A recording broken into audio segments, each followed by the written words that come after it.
Mutton keema balls ఎలా చేయాలో చూద్దాము. ఇదైతే కర్ణాటక స్టైల్ అన్నమాట.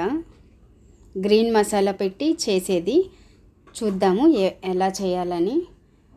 ఫస్ట్ అయితే పెద్ద సైజు ఆనియన్ ఒకటి, తర్వాత అరచక్క కొబ్బరి, పప్పులు, ధనియాలు ఇవన్నీ ఒక్కొక్క స్పూన్ చాలు. మిరియాలు, మీ కారానికి తగినట్టు పచ్చిమిర్చి ఇవన్నీ బాగా ఫ్రై చేసుకోవాలి. తర్వాత అరకట్ట సోయాకు, అరకట్ట మెంతాకు కట్ చేసి క్లీన్ చేసి పెట్టుకోవాలి సన్నగా తరిగి. ఎందుకంటే అరకట్ట ఒకేసారి వేసుకోకూడదు, నేను వీడియోలో చూపించిన ప్రకారం వేసుకోవాలి. ఇవైతే బాగా ఫ్రై చేసిన తర్వాత ఇలా కొంచెం కొంచెం అనమాట. మెంతికూర కొంచెము, సోయాకు కొంచెము, దాంట్లోనే ఉప్పు, తర్వాత పసుపు ఇవన్నీ వేసి బాగా ఫ్రై చేసి తర్వాత కొత్తిమీర కానీ వేసుకోవాలి. కొత్తిమీర వేసిన తర్వాత మిక్సీకి పట్టే ముందు ఒక పెద్ద సైజు ఆనియన్ తీసుకొని కట్ చేసి సన్నగా మిక్సీకి బాగా పేస్ట్ లాగా చేసుకోవాలన్నమాట. మాకైతే ఇక్కడ గోవాలో ఇలాంటివన్నీ దొరకవు. తినాలని అనిపించినప్పుడు ఇంట్లోనే చేసుకొని తినాలి, బయటంతా ఇలాంటివన్నీ దొరకవు. ఇదైతే పెద్ద సైజు ఆనియన్ తీసుకొని మిక్సీకి పట్టిన తర్వాత పక్కన పెట్టుకోవాలి. ఇంకొక మిక్సీ జార్లో పప్పులు, ధనియాలు, మిరియాలు, తర్వాత పసుపు, ఉప్పు, ఎండుమిర్చి ఇవన్నీ. ఉప్పు అయితే కరెక్ట్గా వేసుకోవాలి, ఎందుకంటే ఈ పౌడరు మటన్ కీమాలో కలిపేదనమాట.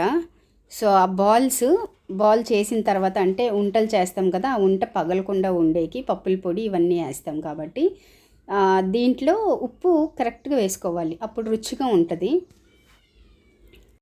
ఆ పౌడరు కీమాలో కలపాలి. తర్వాత ఫస్ట్ పట్టినాం కదా గ్రీన్ మసాలా, అది, తర్వాత సోయాకు అంత బాగా మసాలా ఆ మటన్కి పట్టేలాగా బాగా కలపాలన్నమాట. కలిపి మిక్సీకి ఒక రౌండ్ ఊరికే ఆన్ చేసి ఆఫ్ చేయాలి. చాలా సాఫ్ట్గా చేసుకోకూడదు, మళ్ళీ మెత్తగా అయిపోతే బాగుండదు. 2 భాగాలుగా చేసుకొని తర్వాత మిక్సీకి పట్టి, చూడండి ఎంత సాఫ్ట్గా పట్టాలి. పట్టి 2 కలిపి పక్కన పెట్టుకోవాలి. అంటే 2 సపరేట్గా చేసినాం కదా, సో మసాలా ఇంకొకసారి అంత కలిపేసి పెట్టుకోవాలి. ఇంకొక ప్యాన్లో నూనె పోసుకొని దాంట్లో కొత్తిమీర, మెంతాకు, తర్వాత సోయాకు ఈ 3 వేసి బాగా ఫ్రై చేసి ఆనియన్ కానీ వేసుకోవాలి. ఆనియన్ అయితే ఎక్కువ ఫ్రై చేయకూడదు, ఎందుకంటే ఇంకా దీంట్లో వేరే మసాలాలు ఏం వేసేది లేదు కాబట్టి ఆ కీమా తినేటప్పుడు ఆనియన్స్ తగులుతుండాలన్నమాట నోటికి. సో అందుకని అవి బాగా ఫ్రై చేసుకోకండి. చూడండి ఇలా ఫ్రై చేసిన తర్వాత ముందుగా పట్టి పెట్టుకున్న గ్రీన్ మసాలా ఉంది కదా, దాంట్లో మనకి ఎంత గ్రేవీ అంటే చిక్కగా కావాలంటే చిక్కగా, లేకపోతే ఇంకా చాలా నీళ్ళుగా కావాలంటే నీళ్ళు పోసుకోవచ్చు. మరీ ఎక్కువ నీళ్లు పోస్తే టేస్టే చేంజ్ అయిపోద్ది. దాంట్లోనే ఉప్పు, తర్వాత తగినంత పసుపు వేసి కీమా ఇంకొకసారి బాగా కలిపి వాటిని ఉంటలు కట్టుకోవాలి.